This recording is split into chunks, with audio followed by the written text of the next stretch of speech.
মৰমৰ ছাত্ৰছাত্ৰীসকল, মোৰ ইউটিউব চেনেললৈ তোমালোকক আজি পুনৰবাৰ স্বাগতম। আজি তোমালোকৰ বাবে অষ্টম শ্ৰেণীৰ ইতিহাস অধ্যয়নৰ মধ্যযুগৰ অসম নামৰ পাঠটোৰ সকলো পাঠভিত্তিক প্ৰশ্ন উত্তৰ তোমালোকৰ বাবে লৈ আহিছোঁ। মৰমৰ ছাত্ৰছাত্ৰীসকল, ভিডিঅ'টো স্কিপ নকৰাকৈ লাষ্টলৈকে চাই থাকিব। অনুশীলনীত 1 নম্বৰত দিয়া আছে উত্তৰ লিখা। ইয়াৰ ক নম্বৰ কুৱেশ্যনটো হৈছে কিমান শতিকাত আহোমসকল অসমলৈ আহিছিল? ইয়াৰ উত্তৰ হ'ব ত্ৰয়োদশ শতিকাত আহোমসকল অসমলৈ আহিছিল। খ নম্বৰ কুৱেশ্যনটো হৈছে চুকাফা অসমলৈ আহোঁতেই লগত অনা মন্ত্ৰী দুজন কোন কোন আছিল? ইয়াৰ উত্তৰ হ'ব চুকাফা অসমলৈ আহোঁতেই লগত অনা মন্ত্ৰী দুজন হ'ল বুঢ়াগোহাঁই আৰু বৰগোহাঁই। গ নম্বৰ কুৱেশ্যনত দিয়া আছে মূলা গাভৰু কোন আছিল? ইয়াৰ উত্তৰ হ'ব মূলা গাভৰু ফ্ৰেচেংমুং বৰগোহাঁইৰ পত্নী আছিল। ঘ নম্বৰ কুৱেশ্যনত দিয়া আছে কিমান খ্ৰীষ্টাব্দত গদাধৰ সিংহ অসম সিংহাসনত বহে? ইয়াৰ উত্তৰ হ'ব 1861 খ্ৰীষ্টাব্দত গদাধৰ সিং অসম সিংহাসনত বহে। ঙ নম্বৰ কুৱেশ্যনত দিয়া আছে কোচ ৰজা নৰনাৰায়ণে কিমান খ্ৰীষ্টাব্দত আহোম ৰাজ্য আক্ৰমণ কৰিছিল? ইয়াৰ উত্তৰ হ'ব কোচ ৰজা নৰনাৰায়ণ 1562 খ্ৰীষ্টাব্দত আহোম ৰাজ্য আক্ৰমণ কৰিছিল। ছ নম্বৰ কুৱেশ্যনত দিয়া আছে চুতীয়াসকলৰ শ্ৰেষ্ঠ ৰজা কোন আছিল? ইয়াৰ উত্তৰ হ'ব চুতীয়াসকলৰ শ্ৰেষ্ঠ ৰজা আছিল ৰত্নধ্বজ পাল বা গৌৰী নাৰায়ণ।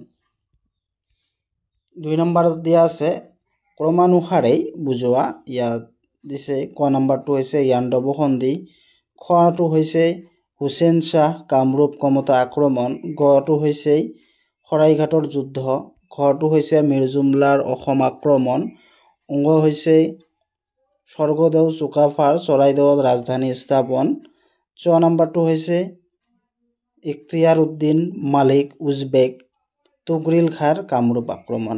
ইয়াৰ ক্ৰমাই তোমালোকে এনেদৰে লিখিবা। ঙ নম্বৰটো প্ৰথমত আহিব ক্ৰমাই অনুসৰি স্বৰ্গদেউ চুকাফাৰ চৰাইদেউ ৰাজধানী স্থাপন, এইটো 1228 খ্ৰীষ্টাব্দত।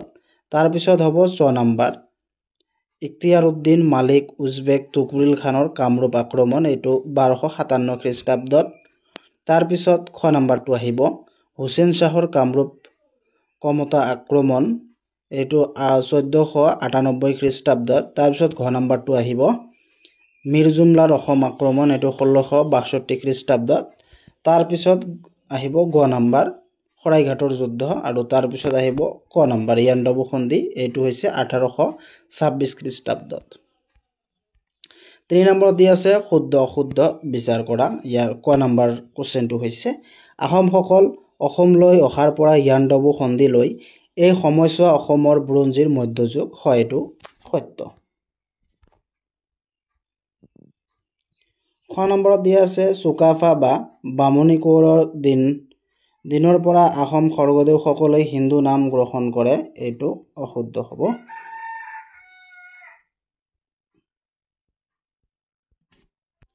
খ নম্বৰটো চুডাংফা বা বামুণী কোঁৱৰ দিনৰ পৰাই আহোম স্বৰ্গদেউসকলে হিন্দু নাম গ্ৰহণ কৰে, এইটো অশুদ্ধ হ'ব। তাৰপিছত গ নম্বৰ প্ৰশ্ন দিয়া আছে মিৰ জুমলাৰ অসম আক্ৰমণৰ সময়ত লেখক চিহাবুদ্দিন তালিচ অসমলৈ আহিছিল, এইটো শুদ্ধ হ'ব।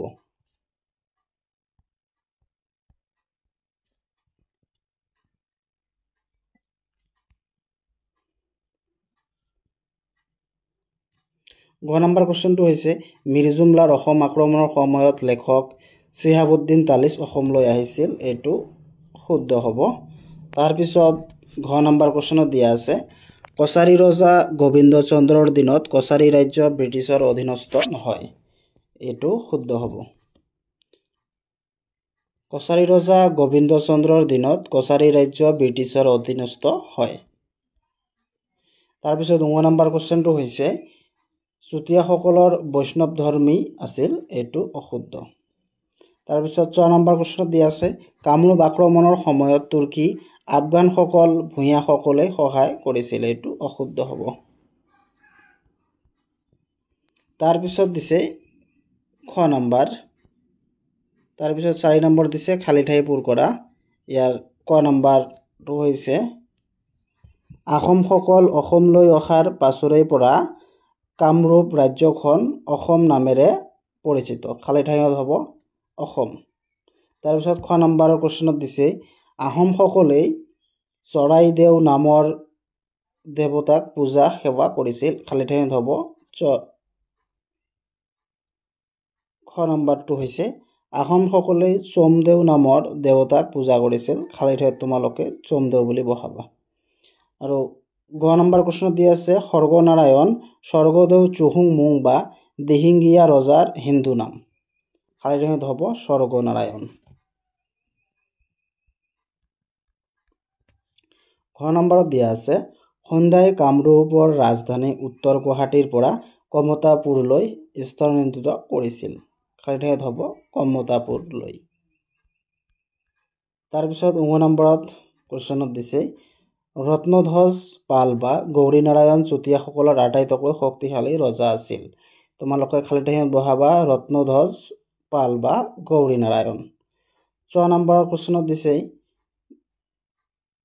দেশ শব্দৰ অৰ্থ হ'ল মাটিৰ মালিক। এইটো খালী ঠাইত হ'ব ভূঞা। ভূঞা শব্দৰ অৰ্থ হ'ল মাটিৰ মালিক। 5 নম্বৰত দিছে 50টামান শব্দৰ ভিতৰত উত্তৰ লিখা। ইয়াৰ ক নম্বৰ কুৱেশ্যনটো হৈছে কেতিয়া কোনে আৰু কেনেকৈ অসমত আহোম ৰাজ্য স্থাপন কৰিছিল। ইয়াৰ উত্তৰত হ'ব ত্ৰয়োদশ শতিকাত আহোমসকল অসমলৈ আহে। অসমত তেওঁলোকে 19 শতিকাৰ আগভাগলৈ প্ৰায় 600 বছৰ ৰাজত্ব কৰিছিল। আজিৰ পৰা প্ৰায় 784 বছৰ আগেয়ে মাওলুং ৰাজ্যৰ পৰা মুংকুং হৈ পাটকাই পৰ্বত অতিক্ৰম কৰি চুকাফাই অসমত প্ৰৱেশ কৰে। 1228 খ্ৰীষ্টাব্দত পাটকাই পৰ্বত অতিক্ৰম কৰি চৰাইদেউত ৰাজধানী স্থাপন কৰালৈ এই সময়ছোৱাত চুকাফাই খিলঞ্জীয়া লোকসকলৰ বহু প্ৰত্যাহ্বানৰ সন্মুখীন হৈছিল। চুকাফাই এই লোকসকলক কৌশলেৰে বশ কৰি নিজৰ অধীনস্থ কৰিছিল। এই সময়ত দিখৌ আৰু দিচাং নৈৰ মাজৰ ঠাইখিনি মৰাণ আৰু বৰাহী দুটা জনজাতিৰ অধীনত আছিল। মৰাণ আৰু বৰাহীসকলক চুকাফাই নিজৰ অধীনস্থ কৰি তেওঁলোক তিৰোতাৰ পানী গ্ৰহণ কৰিছিল। চুকাফা চতুৰ সাহসী আৰু সুদক্ষ যোদ্ধা আছিল। 36 বছৰ ৰাজত্ব কৰি 1268 খ্ৰীষ্টাব্দত তেখেত স্বৰ্গগামী হয়। খ নম্বৰ কুৱেশ্যনত দিছে শৰাইঘাটৰ যুদ্ধ কাৰ কাৰ মাজত হৈছিল। ইয়াৰ ফলাফল কি হ'ল। ইয়াৰ উত্তৰত হ'ব ৰজা চক্ৰধ্বজ সিংহই মোগলসকলক কৰ দিবলৈ অমান্তি প্ৰকাশ কৰাৰ বাবে আহোম আৰু মোগলৰ মাজত সংঘাত আৰম্ভ হয়। মোগল সম্ৰাট ঔৰংজেবে ৰামসিংহক অসমত আক্ৰমণ কৰিবলৈ পঠিয়ায়। ইয়াৰ পৰিণতিতে বীৰ লাচিত বৰফুকনৰ নেতৃত্বত অসম সেনা আৰু ৰামসিংহৰ নেতৃত্বত মোগল সেনাৰ মাজত 1671 খ্ৰীষ্টাব্দত শৰাইঘাটৰ যুদ্ধ হৈছিল। এই যুদ্ধত মোগল সেনা পৰাজিত হৈছিল আৰু অসমৰ হেৰুৱা মান যশ উদ্ধাৰ হৈছিল। গ নম্বৰ কুৱেশ্যনত দিয়া আছে চিলাৰায় কোন আছিল। তেওঁক কি ৰাজ্য জয় কৰিছিল। ইয়াৰ উত্তৰত হ'ব বীৰ চিলাৰায় অন্য এটা নাম হ'ল শুক্লধ্বজ। কোচসকলৰ শ্ৰেষ্ঠ ৰজা নৰনাৰায়ণৰ ৰাজত্ব কালত তেওঁৰেই ভায়েক শুক্লধ্বজ সেনাপতি পাতিছিল।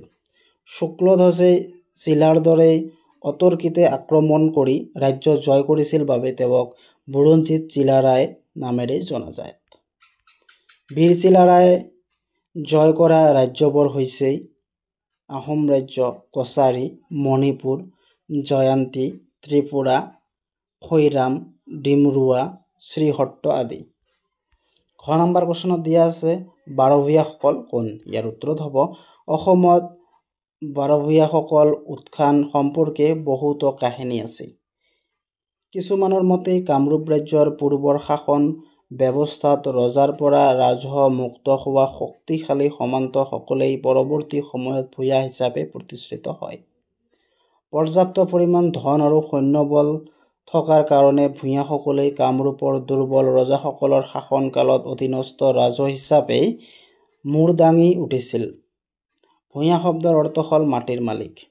অসমৰ ভূঞাসকল মূলত কায়স্থ, দৈৱজ্ঞ আৰু ব্ৰাহ্মণ ভূঞা। অসমৰ ভূঞাসকলক বাৰভূঞা নামে জনা যায়। 9 নম্বৰ কুৱেশ্যনত দিছে কছাৰীসকল কোন। ইয়াৰ উত্তৰত হ'ব কছাৰীসকল অসমৰ অতি পুৰণি অধিবাসী। ইতিহাসবিদসকলৰ মতে প্ৰাচীন কালত কছাৰী কামৰূপ ৰাজ্যত শাসন কৰিছিল। তেওঁলোকৰ শাসন বৰ্তমান বাংলাদেশৰ চিলেট, ময়মনসিং আদিকে ধৰি সাগৰৰ পাৰলৈ বিস্তৃত আছিল। চুতীয়া, কোচ, ত্ৰিপুৰা, চাৰণীয়া, গাৰো, ৰাভা, লালুং, ডিমাছা জনগোষ্ঠীসকল আদিতে এই কছাৰী জাতিৰ অন্তৰ্ভুক্ত আছিল। কিন্তু এই জনগোষ্ঠীৰ লোকসকল সময়ত বিভিন্ন স্থানত নিগাজীকৈ থাকিবলৈ লোৱাত চৌপাশৰ পাৰস্পৰিক পৰিৱেশৰ প্ৰভাৱত নিজস্ব কৃষ্টি সংস্কৃতিৰ জন্ম দিয়ে। এই সংস্কৃতিৰ তেওঁলোকৰ পূৰ্বৰ সংস্কৃতিতকৈ কিছু পৃথক। সেয়ে এই লোকসকলৰ বিভিন্ন স্থানত বিভিন্ন নামেৰে জনা যায়, যেনে বড়ো, কছাৰী, মেচ, ডিমাছা, গাৰো, হাজং, চৰণীয়া, সোণোৱাল আদি।